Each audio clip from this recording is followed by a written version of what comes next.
Aujourd'hui, je vais m'amuser avec 4 phrases qui sont dans 4 domaines. Mais quand elles arrivent à votre esprit, parce qu'elles viennent à l'esprit de chacun, essayez de faire suivre la pensée. Quand on est en train d'acheter quelque chose et qu'on dit à celui qui est à côté, mais attends, ça coûte rien. Vous connaissez. Ou alors quand il y en a un qui a trompé l'autre avec une petite aventure et qu'on lui dit, mais qu'est-ce que tu as fait? Mais ça, c'est rien. Vous connaissez. Ou alors quand on qualifie un individu, c'est un moins que rien ou une moins que rien. Ça aussi, vous connaissez. C'est la troisième, mais aussi quand on vous dit ça va pas et que vous dites non, non, c'est rien. C'est rien qui sont beaucoup. Vous connaissez.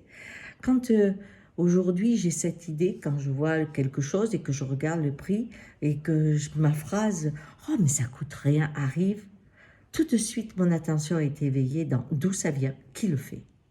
Parce que je regarde si justement l'humanité est respectée, l'écologie est respectée, si je ne suis pas dans un pays où c'est l'esclavage, où les gens gagnent vraiment rien, en tout cas gagnent si peu, et qu'ils ne sont pas considérés, ils sont des moins que rien, comme les enfants qu'on met dans les usines ou ailleurs. Je regarde parce que mon qualificatif m'éveille sur quelque chose.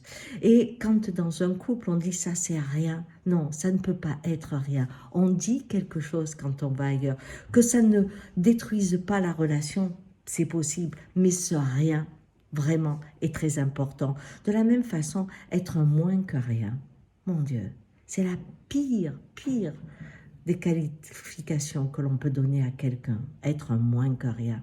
Et très souvent, on se sent comme ça. J'ai l'impression que je suis moins que rien. Ça veut dire que non seulement je suis exclue, mais presque j'aurais pas le droit d'être là. C'est une humiliation extrêmement forte.